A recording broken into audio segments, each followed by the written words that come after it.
Just on that round it. Whoa! Yeah, Oh, there's no climbers in there. I think you're dead. Fuck.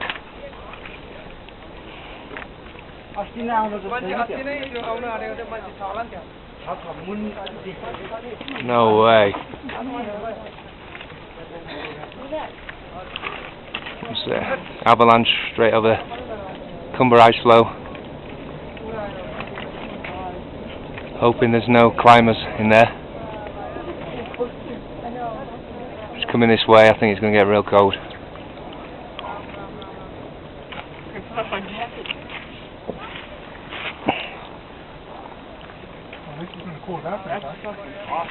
That is the coolest thing I've ever seen. Oof. Jesus.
On November 20th, the two delicate underground and underwater operations, drilling oil and mining salt, collided in spectacular fashion. Well, it was a typical day in November the 20th, 1980. A nice, cool, crisp day, clear skies. People were fishing out on the lake, as they usually do. The mine was in full operation. But in the pre-dawn hours, the oil drilling crew on Lake Penure had run into a problem. At 500 or 600 feet, they hit salt. And they were not supposed to hit salt for another couple of hundred feet. The drill bit became stuck. The crew heard strange popping sounds. The oil rig tilted badly to one side. And at that point in time, the drillers recognized that they had a fairly serious problem on their hands. What they didn't realize is the 14-inch drill bit had punctured the roof of the salt mine at the 1,300-foot level, creating a funnel for Lake Penure to drain into. It was apparently the result of a simple miscalculation. It seems that there was an engineering error in the location of the Texaco well. They used a form of triangulation for determining the location, and one of the points they used for triangulating was in error.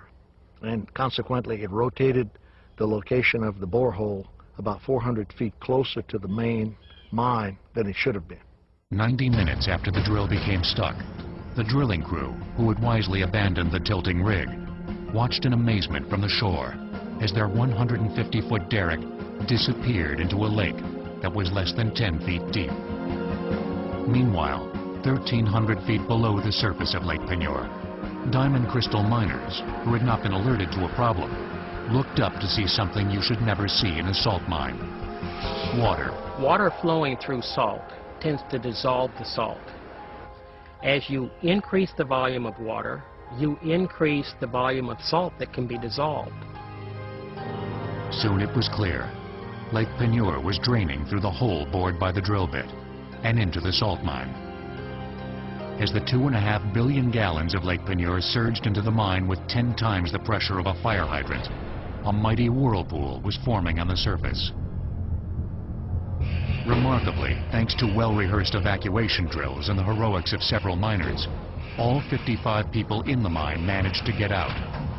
But back on the surface, the chaos was just beginning. The whirlpool is basically a vortex of water and mud that is flowing down into a fairly confined space. And that whirlpool is basically flowing downwards under the force of gravity, pulling sediment and other materials down with it. The whirlpool sucking force pulled heavy-duty barges toward it as their crews leapt for safety. Men watched with jaws agape as 11 barges and a tugboat disappeared into the vortex. Those are 4 fully loaded flatbed trucks spinning helplessly in the whirlpool. By that point, the whirlpool was sucking down Jefferson Island itself. Before evening, 65 acres of land, including much of Live Oak Gardens, would end up at the bottom of the mine. 150-year-old trees were snapped in half.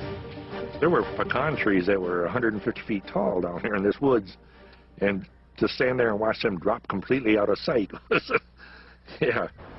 Along the shoreline, along the Live Oak Gardens and the Jefferson Island Mansion, you're basically seeing what are called landslides, where the ground is actually shearing and breaking apart, and gravity's pulling these blocks down into the hole. Look at this over here, look! Look at that going in now. Look at this! That house that we were standing on, all you see now is a chimney.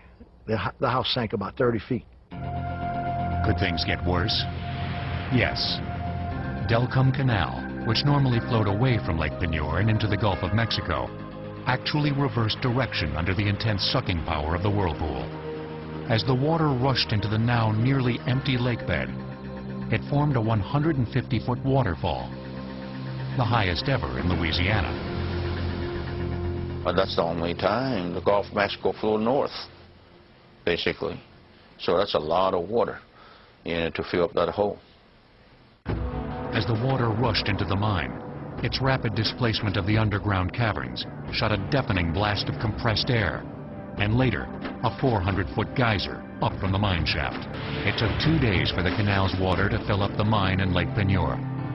When the water pressure equalized, 9 of the 11 sunk barges popped up like corks in a bathtub.